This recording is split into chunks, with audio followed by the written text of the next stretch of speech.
RC from the Untitled Joiner shop here. Nowadays it seems if you want to learn something you just go to YouTube. And that kind of makes sense. I mean, a lot of us are visual learners and you can watch a YouTube video pretty much anytime, any place if you've got a cell phone in your pocket. But what if I told you that in days of yore, there are people that just built furniture all day, every day, from solid wood. That's all they did. They weren't distracted by needing to mow the lawn. They weren't scrolling on Instagram. They weren't worried about missing WWE SmackDown. They just built furniture like their whole lives. And then some of these people wrote like everything they know down in books. And they even put like little diagrams explaining what it was they were talking about. It's super useful. So that's what I'm going to be talking about in this video. I took a look at my extensive woodworking and furniture making library and I pulled out the titles that I thought most helped me on my woodworking journey. And I'm going to take these titles, tell you what they are, and then plop them down on the saw bench and we'll take a peek inside. So if you're curious to know what's in these tomes, stick around. All right, so I'm going to kick this off with a book that I think kicked off the hand tool revolution, or at least had a lot to do with it. This is the Anarchist tool chest by Christopher Schwarz, signed copy. This one came out in 2011, and at the time, it's kind of subversive to say, hey, you know what, you don't need a shop full of these expensive tools a la Norm Abram. You can get by with just hand tools. You can kick it old school with a kit of 50 or less hand tools and build just about anything. So in this book, he talks about his relationship with hand tools, what tools he thinks are the most important or essential for getting things done. And towards the end here, he goes and builds a traditional style floor chest to store your tools in. This is a great book that a lot of woodworkers, I think, will point to and say, yeah, that really influenced me pretty heavily. So I can't recommend it enough if you're at all interested in getting started in hand tools. The Anarchist Tool Chest by Christopher Schwarz. Of course, all those hand tools in the Anarchist tool chest won't do you much good if you don't know how to sharpen them. This book, The Perfect Edge, The Ultimate Guide to Sharpening for Woodworkers by Ron Hawk, will tell you how to do that. He'll go into great detail about what makes a blade sharp, what is sharp, and gives you an understanding of how to sharpen just about anything. Ron Hawk is also the maker of replacement blades for a number of old hand planes and whatnot. So he's a great guy to talk to if you want to learn about how to sharpen, for sure. Anything you want to know how to sharpen, he'll give you a good sense of how to do that in this book that I think is really well explained and really well illustrated. So The Perfect Edge, The Ultimate Guide to Sharpening for Woodworkers by Ron Hawk. So once you've acquired all of your tools, whether they be hand tools or power tools, you're going to need a place to use them, and that would be at the Workbench. So this book, Workbenches from Design and Theory to Construction and Use by Christopher Schwarz, to my mind, is the definitive workbench book. If you're thinking about building a workbench, particularly for hand tools, you should not do so without first checking this book out. So in this book, he talks about what a bench is, what it's actually meant to do. A lot of people don't really wrap their head around that before they get around to building one. And then he'll talk about the many traditional designs that there are in the world and what he perceives as their various pros and cons. So you can make an educated decision about what kind of bench you want for the kind of work that you do. Cannot recommend it enough. This is the Workbench book by Christopher Schwarz. All right, so you went and acquired a bunch of tools, you learned how to sharpen them, you built yourself a workbench, but you're not quite there yet. You're not quite ready to get the most out of your time in the shop. And the way you're going to increase that efficiency is jigs and fixtures for the hand tool woodworker. This one's by Graham Blackburn. And in it, he talks about all the little jigs and fixtures and appliances you're gonna need to get the most out of your shop time. You're gonna need things like planing stops, you're gonna need things like bench hooks, you're gonna need things like shooting boards. So there is a multitude of jigs and fixtures in this book that will show you how to hold your work and work on your work in a more efficient and accurate manner, and a repeatable manner for that matter. Check this one out. This one is Jigs and Fixtures for the Hand Tool Woodworker by Graham Blackburn. At some point in your woodworking journey, you're going to have a book recommended to you that I feel I should warn you about, and that's this one here. This is Understanding Wood, A Craftsman's Guide to Wood Technology by R. Bruce Hoadley out on Taunton Press. And it's not so much that the information in it is bad, it's great information. It's important, I think, for any woodworker to understand the medium in which they are working. Wood is a living material, and it has a way of misbehaving in certain situations, and it's good for you to know about what those situations are so that you can plan accordingly. But I found this book really hard to read, and I've had a hard time putting into words why it was so hard to read. But I think I came up with an explanation. So here goes. Okay, so bear with me a moment. Picture this if you will. So there's an 80-year-old lady. She's driving through the desert. She's one of those crazy people that thinks that weather that's technically too hot for human habitation is just beautiful weather. And she's on her way to Death Valley, and she wants to go on a hike. So she gets to Death Valley. It's like 120 degrees, and against her better judgment, she goes on a hike. And she gets lost. And unfortunately, she keels over and croaks. Okay, now, over the ensuing weeks and months, her body dehydrates. It's kind of like beef jerky hanging from a smokehouse in Texas. Now imagine, if you will, this crispy 80-year-old lady's dead vajayjay and how dry it must be. That's how dry a reading Understanding Wood by R. Bruce Hoadley is. It is the driest book I think I've ever cracked open. And not unlike this crispy 80-year-old lady's dead vajayjay, there's stuff going on in there that's like more complicated than it needs to be and stuff you just probably don't even want to know. So I could not recommend Understanding Wood by R. Bruce Hoadley. All right, so forget that book. Read this one instead. This one is With the Grain, A Craftsman's Guide to Understanding Wood by Christian Bexford, and it's on Lost Art Press. And in this book, he gets right to the point. It's very well explained, and it gives you an idea of what wood is, how it behaves the way it does under certain circumstances. And once you've wrapped your head around this information, I think it'll give you a much better idea of how to build furniture in a way that is sound of construction and built to last. So can't do much better than this book, With the Grain by Christian Bexford. Okay, now we're ready to cut up some wood and stick it together. And of course, the way you stick wood together is with glue and with joinery. So to learn how to do joinery, it helps to know what kind of joinery is out there. So this is a great compendium of all of the different types of joinery that there are in the world, at least the Western world. This is Woodwork Joints by William Ferrum, and this is written in 1920. This is a reprint put out by Tulamara Press, and it's kind of like an encyclopedia of all the different ways you can join wood. Now there are some books in my library that are about Japanese joinery, which is really interesting stuff. That said, at least the books that I have seem to be geared more towards things like timber frame construction, like building buildings rather than furniture. So I'm going to go ahead and recommend this one, Woodwork Joints by William Ferrum. There's some unusual joints in here that I haven't seen a lot of other places that really helped me out in certain furniture designs I've done in the past. So that's a good one. Of course, that's not the only book that I'm going to recommend about joinery. This one here is The Woodworker, the Charles Haywood Years. This is on Lost Art Press, and it's in several volumes. This is volume 2 called Techniques. Charles Haywood was like the editor of a woodworking magazine back in the day, and he also did a lot of writing for it. And this is basically a compilation of the writings he did for that magazine, along with all the diagrams that were in it. It's a very well explained, very well illustrated demonstration of how you can apply different kinds of joinery to the actual act of building furniture. It is fantastic. This book I go to again and again and again for how to do joinery as it relates to actually building furniture. So good. So good. And this isn't the only book from this series I'm going to be recommending, but this is the one about joinery. So this is The Woodworker, the Charles Haywood Years, Volume 2. All right, now we're getting to the good stuff. So this next one is Illustrated Cabinet Making, How to Design and Construct Furniture That Works by Bill Hilton.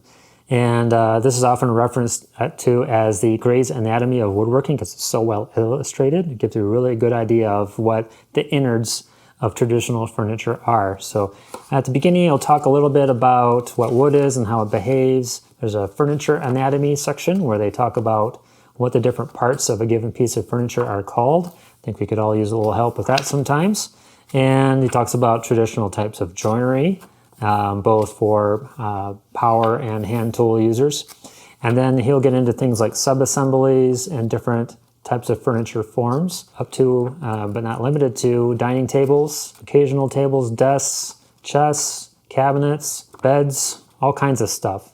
So good. This is another one of those books that's a reference. You go back to it anytime you need to build a furniture form that you haven't done in a while to remember just what the best way to kind of put it together is. So that one is awesome. Illustrated Cabinet Making by Bill Hilton. Next one is the Encyclopedia of Furniture Making by Ernest Joyce. This one also covers a lot of ground. There's a lot going on in here.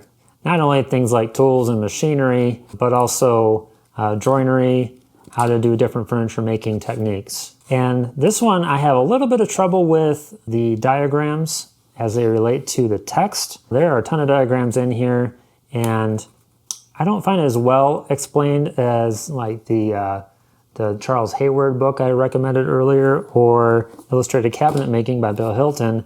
That said, it does cover some things that those other two books don't cover, so it's worthwhile to have, in my opinion. So that one is the Encyclopedia of Furniture Making by Ernest Joyce. At this point, you may be wondering where you can get a hold of some of these titles. Some of these are only available through Lost Art Press.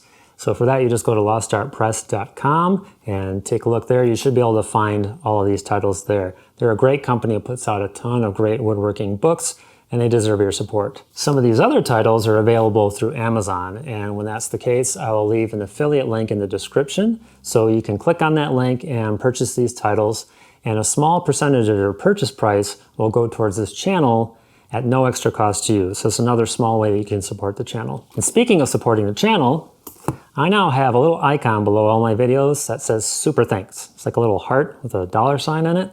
So if you want to give me a tip or buy me a burrito or just say thanks, just give that a click, and there should be a way you can make a little donation there. And I'd be super thankful if you did that. Truth be told, this YouTube thing, it's a lot of work. And economically speaking, at least, to this point, not really worth it. So if you want to make it worth it, that's one way you could do that. So thank you in advance, and we'll get on with the rest of the video. And since we're talking about building furniture, still I'd be remiss if I didn't mention this book here. This is another one of the Woodworker series by Charles Hayward. This one is volume 4, Shop and Furniture. At the beginning, he talks about things like building a workbench, things like tool chests and the like. But then he gets into furniture forms. And there's old school advertisements that are thrown in here too for entertainment's sake. Those are fun. But yeah, if you're looking at building shop fixtures and workbenches and whatnot, it's a good way to go. But also, if you're looking into getting into different types of period furniture, there's some extensive information in here about how to build certain types of period work. This stuff is so well written and well explained. Can't recommend it enough. All right, so my next 3 recommendations are going to be about how to build furniture from the ground up, and perhaps more than any other book, this one gave me the confidence to do that. This is by Hand and Eye by George Walker and Jim Topin, and these guys go way back in history to figure out how they made things back in the day when they weren't necessarily math whizzes. They just used simple tools like things like dividers and sectors and compasses and that kind of thing to build furniture that to the eye looks very well proportioned and well put together. So I cannot recommend this enough if you're starting to dip your toes into the waters of furniture design. It's been just a revelation for me in terms of building furniture that is well proportioned, rather than just standing back and looking at it and thinking, I guess that looks okay. You actually have a reasoning to everything, every decision you make about proportions and measurements. So this is a great one. By Hand and Eye by George Walker and Jim Topin. And they have a whole series of books actually on this very subject, but this one's probably the best introduction and overview of those concepts. Here's another book I go to a lot when it comes to figuring out the construction of particular furniture forms. This one's Practical Design Solutions and Strategies. This one's put out by Taunton Press, the same people who put out Fine Woodworking magazine. And I particularly like to go to this book to look at an article by Will Neptune, this one here, Engineering a Table with Drawers. I thought that was a fantastic article, and I believe this article is in the magazine as well. So if you have access to the Fine Woodworking magazine archives, that article should be in there. But there's other good stuff in here too that will save you the trouble of having to look it up in the magazine archives. So good stuff. Practical Design Solutions and Strategies. This one is, I think, an important reference that I certainly wouldn't read from cover to cover. It's not that kind of book. It's more of a reference that you go to. It's called Human Dimension and Interior Space. And it's basically an explanation of ergonomics as it pertains to interior spaces, furniture design. So there's some good stuff in here that's kind of data-driven about the proportions of the human body and how to design furniture that accommodates the way we're put together as humans. So this is a good book to kind of reference to when you're like, how high should I make that dining table? How much elbow room should I leave at that dining table? That kind of stuff. Human Dimension and Interior Space. once you've designed and built your furniture, you're going to have to put some kind of finish on it. I mean, you don't really have to, but you probably should if you want to protect what it is you put together. So this book, Understanding Wood Finishing, How to Select and Apply the Right Finish by Bob Flexner, covers just about every kind of finish you can imagine.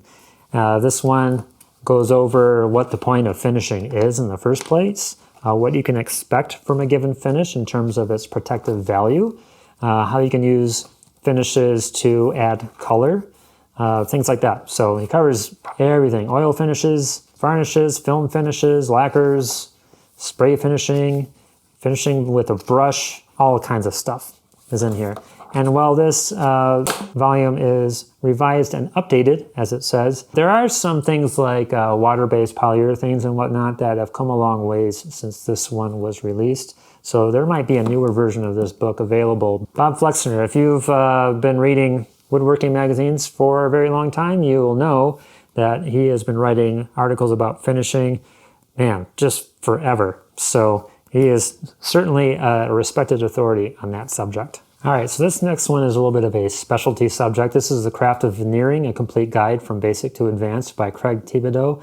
And it really is just that. It covers everything you could possibly want to know about veneering. It's a really good book. And I don't do a ton of veneering in my own work, but to the extent that I do, I found this book really helpful. If you're at all interested in veneering, I could easily recommend this book by Craig Thibodeau, The Craft of Veneering. All right, one more. So this one I think is really just a fun book to have, not something that you really need to have, but man, there's so many good pictures of furniture in here. So this one covers pretty much every period furniture form you can possibly think of, with tons and tons and tons of beautiful pictures that explain the different styles, the different origins geographically that these styles came from. So much good stuff in here. It's so beautiful. And I mean, this thing is thick. Look at this.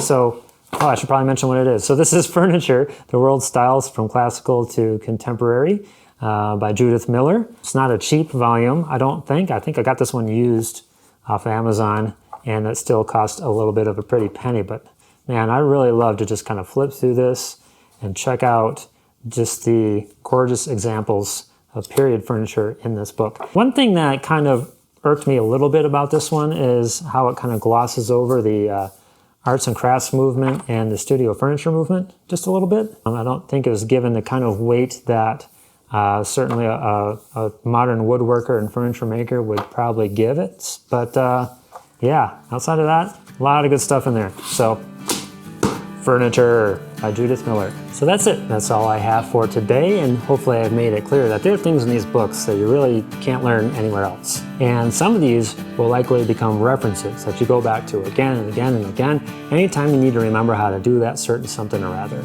So do yourself a favor and maybe pick up a few of these titles, and hopefully they'll help you out as much as they did in me. So I appreciate you watching. We'll catch you next time. Now, if you like what you saw here, please hit like and subscribe. It would help me out a lot.